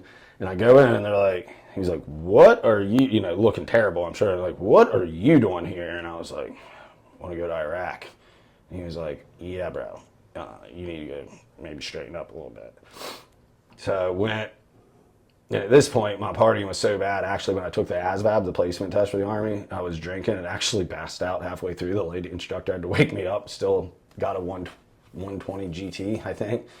So they were like, you can get any job you want. And he was like, you sure you want infantry? And I'm like, yeah, bro. So sign up. I think I told you guys I wasn't going to do a combat arms. I didn't tell you guys so after I signed up, because I remember Granddaddy was like... Well, I dropped you off and I said, don't do parachute or combat. And I did both. Yeah. Yeah, you probably shouldn't have said that. No, kidding. Yeah. It wouldn't have mattered. So do that. We're off to the Army. I'm sure that gave you some kind of glimmer of hope, maybe some structure or something. Or no? No? No. Okay. That's fair. That's why I asked. I didn't know. I figured you'd join the Army to self-destruct. Which you were not wrong. Mm-hmm. You were not wrong. That would be a good way for you to end your life. Without looking like you... In an honorable self-inflicted. way. Right? Mm-hmm. Yeah, Aunt Debbie called me out on that too a long time ago. So that was our concern when you first joined up. And people reassured me that don't worry too much, because he's got to get trained before they send him over. Because by then it was, like you said, 2005. Oh, yeah. And they'd already been... Popping. Yeah. So that was my hope, that the Army, not like Vietnam War, where you go in and you're sent over quickly. Oh, man. And my first deployment, I was a wild man. They'd have a suspected, they'd be like, oh, there's a suspected IED. And there was a couple occasions where I literally just went up and started yanking on wires. Thank God they were all just piles of trash with wires. Yeah. So Yeah, I was you a wild hope man. that something was going to come out of it, but no, the first thoughts were, this is the way he's going to try to self-destruct. Which I did, you know, I got there and it was back then it was a very heavy drinking culture. And man, we partied hard. So we were at Fort Lewis, then we reflag, go to Germany. There was really, I don't remember anything crazy happening besides like, you know, normal crazy. I'm saying with like you, because we were so far apart at this With point. me, no, but you would call and I could tell you were drinking all the time. Oh yeah. So that was concerning. Yeah, You know? I got into a little trouble with that a couple of times in Germany. You know, getting in the fights and all that stuff. Then we deployed for 15 months. Second Sauter City uprising. Deployment was pretty uneventful up to that point, and then all of a sudden, all hell breaks loose. Pretty blessed to have been able to experience that. Lost a lot of good dudes. You know, one was Stephen Candello, who we named one of the White Sharks after. But funny part was one day I'm on a satellite ferry. This is one of my like favorite Barbara stories, favorite mama stories. And we're on a satellite phone. I called you during prayer. I'm sitting in this like covered stairwell that's on the second floor. It goes up to the roof where they would sleep during the summer. And we were kicking families out of the houses so we could stay in them. And we were bounding up with the Iraqi army, clearing the whole city, and bad guys everywhere. And so we're like, I'm sitting there on the phone with you during prayer. We're talking. And then I heard some pop shots just off in the distance. So, pow, pow, like no big deal. And I'm like, oh, yeah, we're still talking. Then all of a sudden it was boom, boom, boom, boom, boom, boom. And it was far. It was not even close. I was completely covered. But it was like probably 6 feet away. The rounds are hitting the wall. And I was like, you know, whack, whack, whack, whack. And I was like, oh, man. And you're like, you getting shot at? And I was like, yeah, I got to go. Love you. You're like, love you too. Mm-hmm. Like, what was that like from your standpoint? I think at that point, as far Because you as, sound like you were just like, "Hey, love you too, bye." well, I had fine. accepted at that point that that was what you did. And then what got me through, as far as the first time military, you know, family member, I went through the whole thing of no news is good news. Yep. So if I didn't hear from you, I knew life was good. And then, you know, you shared enough, and because you're with the big army, I knew where you were most of the time. Yeah, You were yep. with the It was on the striker news, unit. yeah, especially And in Sauter, yeah. I could follow you, so I guess I had already accepted that you were being shot at, and vice versa, shooting back. Yeah. And again, just going on that faith that he's going to be okay. And then it's like, yeah, you're getting shot at. Okay. All right. That's it. All right. Yeah, love you. Go do your thing. Yeah, because by then I had accepted that this was your job. We positioned those strikers and we lit that house up. We ended up leaving that house. We ended up, and then ended up almost getting mortared in the trucks. That was a weird night, wild night. I mean. But let me add there. Yeah. The way my brain works, I had already gone through the whole phase of, was I going to get that phone call? Or were those people going to come at my front door? You know, I had to process that way for me to look at all the options. But then once I did it, fortunately, I could look through the rear view mirror and not the big windshield. You know, I'd look through the windshield more than the rear view and say, this is a possibility. This could be an outcome. But again, we got to have faith that it won't. And then if it does, throw in that Romans 8:28 again. You know, he'll help me through it and something good will come out of it. Wow. Yeah. That's faith. Yeah. That's faith. Yeah. So during that deployment, addictive personality kicks in again, and I decide I love combat. Mm-hmm. And I want as much of it as I can possibly get. And the great commander, former enlisted dude, most gangster badass that the U.S. Army ever created, Denny Young, was like, hey, bro, you know, I wanted to go be SF Green Berets. I didn't really know who did what back then. And he was like, what are you trying to do? And I was like, he's like, you trying to brush people's teeth? And I was like, what? He was like, you want a gunfight, right? And I'm like, yeah, I want a gunfight. And he's like, bro, you need to go Ranger. And he's like, SF, they do some neat stuff. He said, but they're a really big unit. They're a force multiplier. You train indigenous personnel, and then you'll go out with a big group of them, and then you kind of direct them. And I was like, that sounds like a good way to get hurt. And he was like, it's a really good way to get hurt. He's like, so what exactly does Ranger do? And he was like, they go on target every single night, direct action, and go after the worst guys in the world. And I was like, what? I was like, and I get paid for it? He's like, dude, you get extra pay for it. And I was like, whoa, sign me up. He was like, yeah, after there, you're going to try out for Delta Force once you get into this whole career layout. Introduced me to some Delta Force guys that were former Rangers in Mosul, Iraq. You're a young soldier on his first deployment, getting ready to go home, and you're sitting here eating chow with these larger than life dudes with hair like I have now, and beards and hiking shoes and little Ranger panties, and I'm like, that's what I want to be when I grow up. So go to Ranger selection, past that, come to Savannah. I guess one question, did you notice any difference in me after the first deployment? Yeah. Did you? I mean... Do you remember what, or you just knew something was different? I've never asked you that. I don't think so. What period were you home on leave in between there? There was 10 months into that deployment, okay. I was home. I remember that visit home. You were standoffish. You weren't as close or verbal as you were typically. And, we talked about, you educated me on how some people won't go back, so they would be AWOL. And, that was the thing in the big army. You just weren't your bubbly self, and it's like I've always said, I don't care. The person that goes over doesn't come back the same. No, I don't think it's possible to. That's why I was curious if you noticed it. I mean, because it's not possible. And that deployment wasn't even like, I don't want to say it was like, not minimizing it or anything. I mean, that was not like a bad deployment. I definitely had much more action-packed, scary deployments. And you always shared, I'm learning new stuff today, which I don't need to know, with all your antics. But he did share a lot. You did share a lot. And so that educated me on certain things, but it was still having to get to know you again because you were changed. You were a new person. You did new things. I couldn't wrap my head around what you were doing.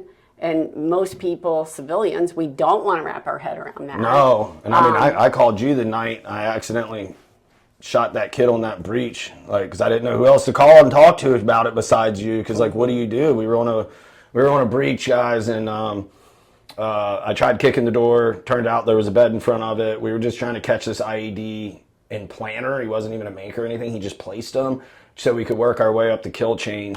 We weren't trying to, really didn't even want to put this guy in jail, if I remember right. We just wanted him for information because a lot of times those guys are threatened and paid, and it's either we're going to kill and rape your family, or you're going to take this money and go put the box over there. You're going to take the money and put the box over there. But homie had his kid's bed in front of his front door, blew my ankle out trying to kick the door. At this point, we're compromised. I'm waiting for AK fire to come out and hit me or one of my guys. More scary about one of my guys.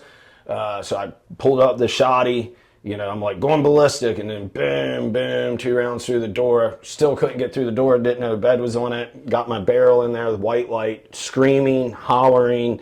And I'm like, somebody get me through this door. And big dude Sean Morrell, he's like 220 without a kid on, bulldozed me through the door. And I was like, give me one on the stairs. And as I'm going through, because we got to clear the house, the screaming was the grandmother. And then I saw the white sheets with blood all over them.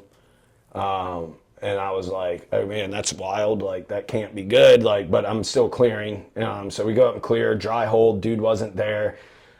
Squad leader Cass is like, go hit the house across the street. So I'm running out the door. I look to my left.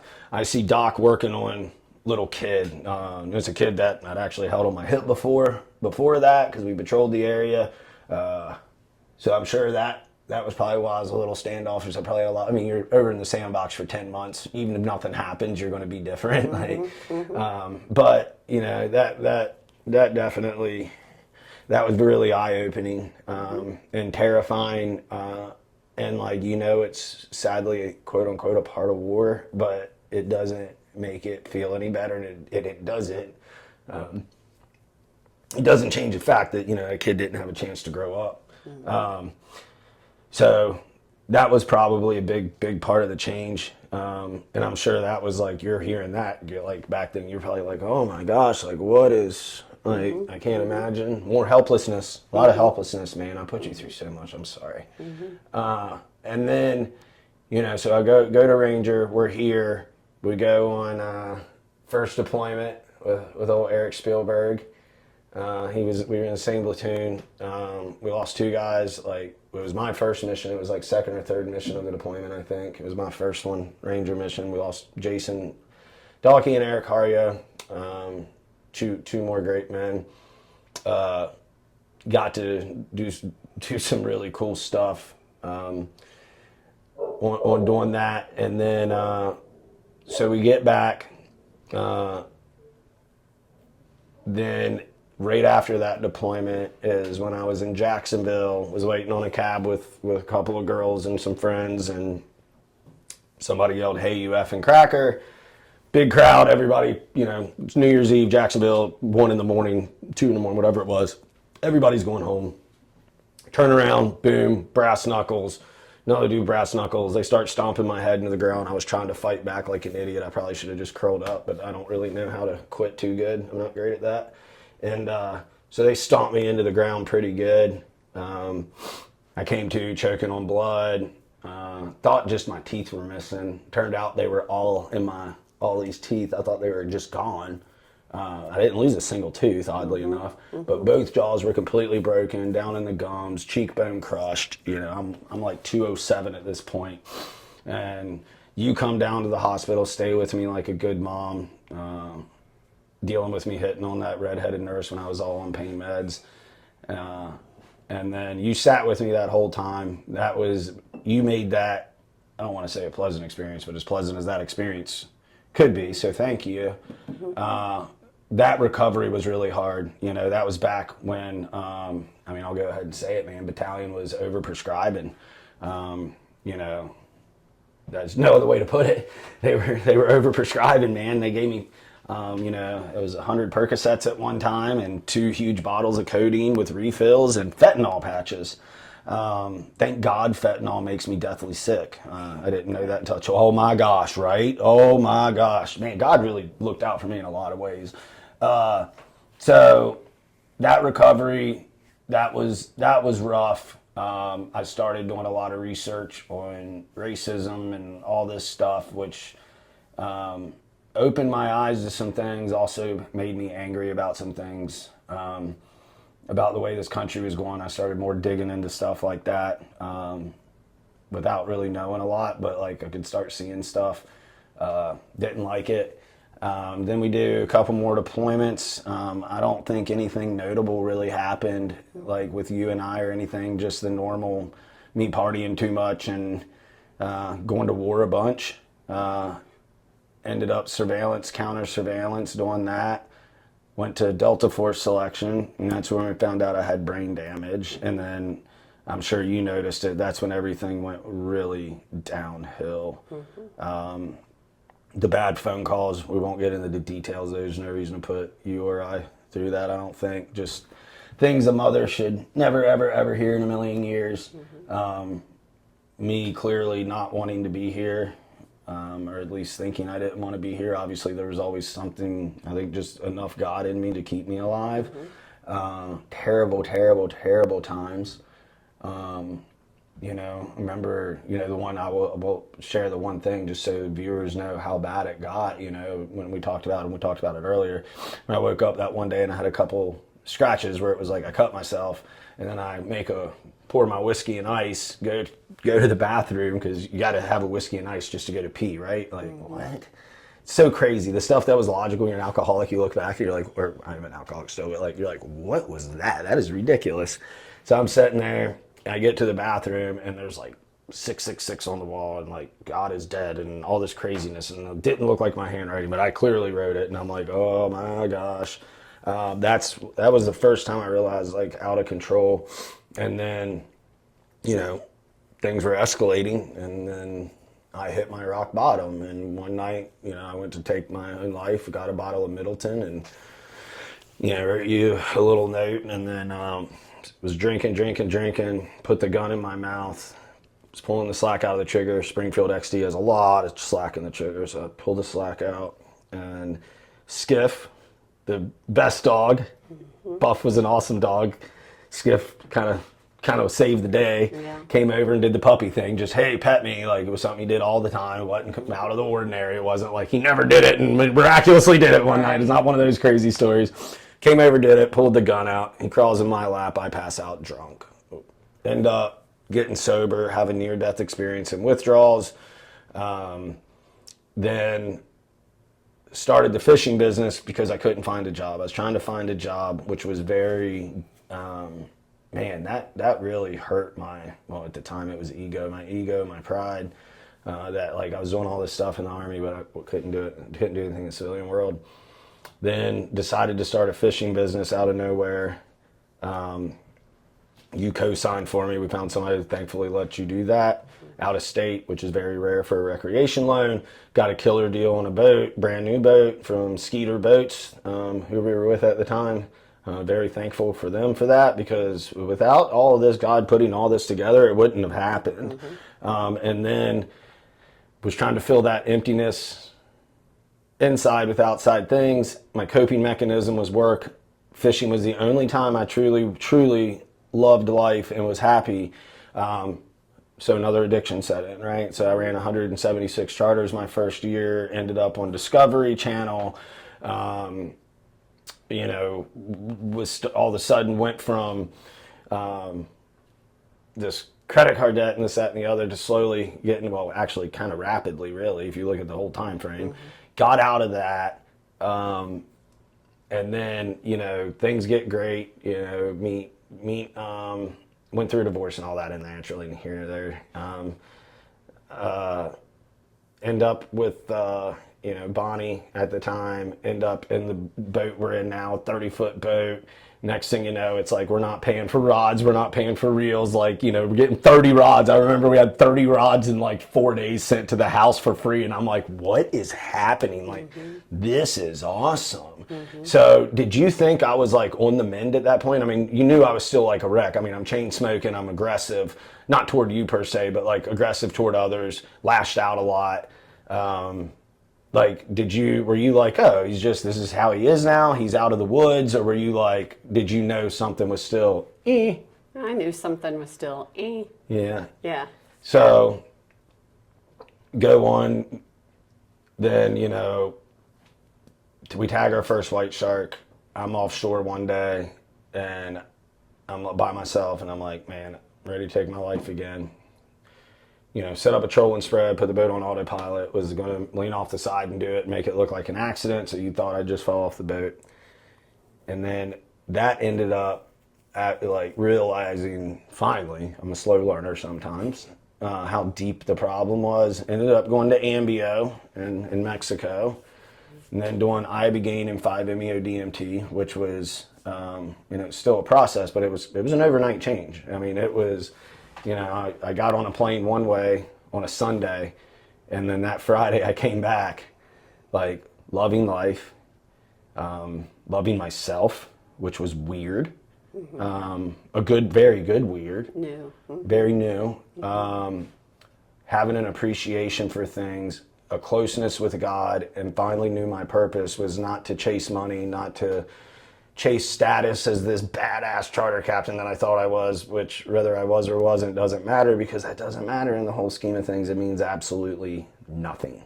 Material things really don't mean anything. I mean, I like a nice pair of shoes like anybody else, but they don't mean anything. And that for me was like, oh wow, this is awesome. What was that for you? Because you I mean, I wasn't extremely educated on it. You just know I went to do the two most powerful psychedelics in the world, Ibogaine and 5-MeO-DMT.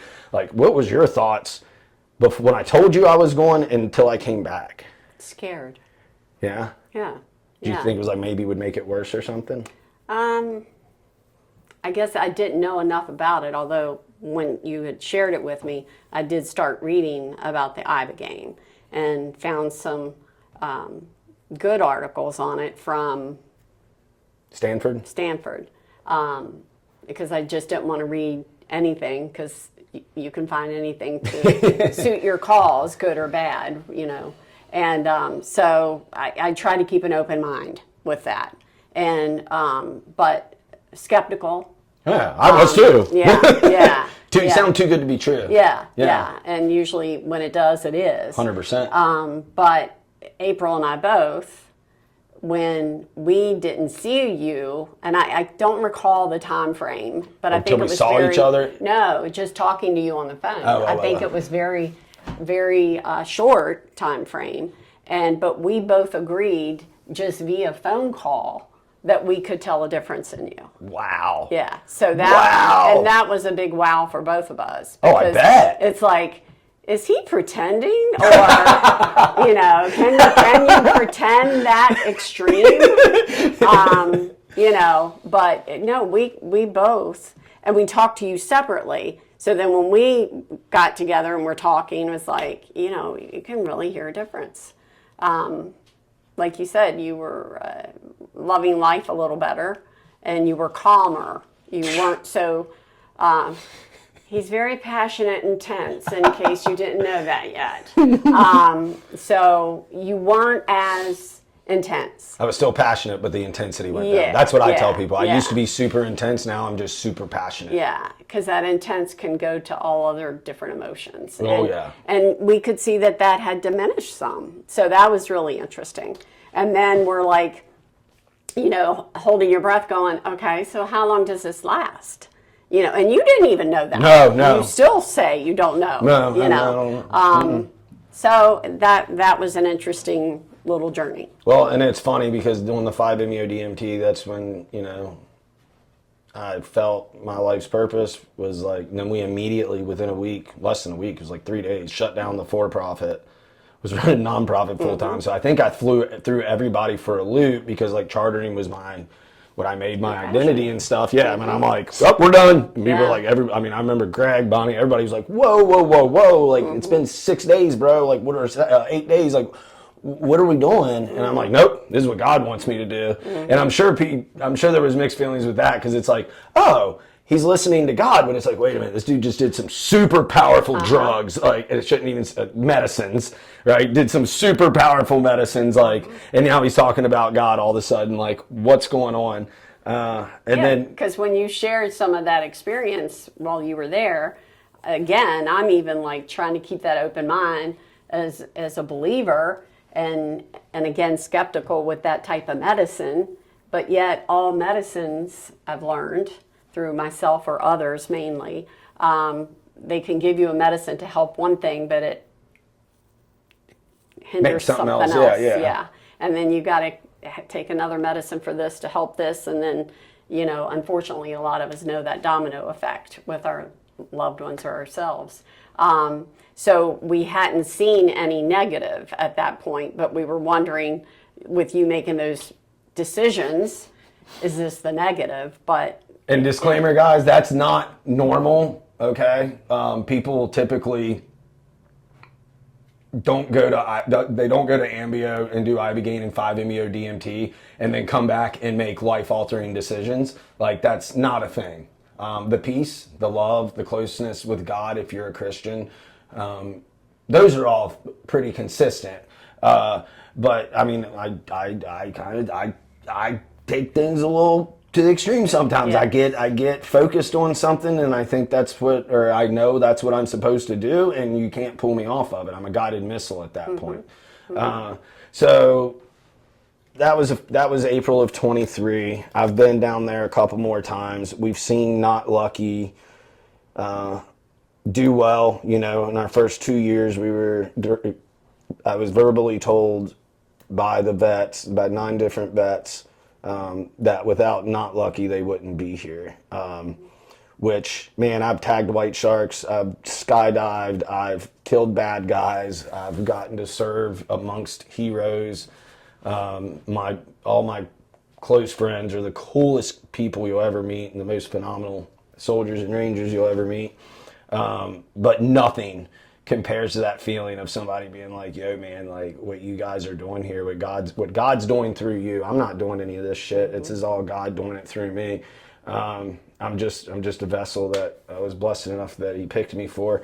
But it's, nothing is more gratifying than hearing that. Nothing can compare to waking up and loving every day. And like, you know, I say now, like, I don't want to die, but I'm in a hurry to get to heaven.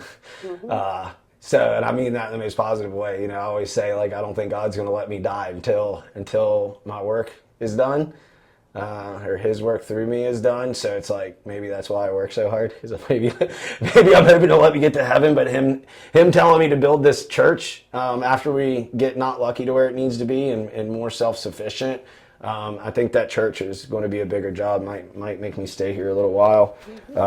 But we're here. What's that? Okay.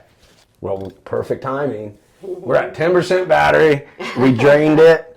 Mom, before we go, one, obviously, thank you. I love you. You're the best mom in the world. Thank you. Is there anything that you want to say to anybody that might listen to this? Gotta have faith. Gotta have faith. And Romans 8:28. That's my go-to. And I paraphrase it, but look it up. And who knew? What was it, 30-some years ago, saying, God's putting you through this because one day you're going to use it to help people. Yeah. And lo and behold, Mom was right. God's going to use what you're going through. God's going to help you help others one day. If you let him. If you have to let him. You got to be. And man, don't try to fight back against God, guys, because I tried that. I would yell at him in this house before I went to Ambio because I felt this pull to do more in the community, to do more in the veteran community.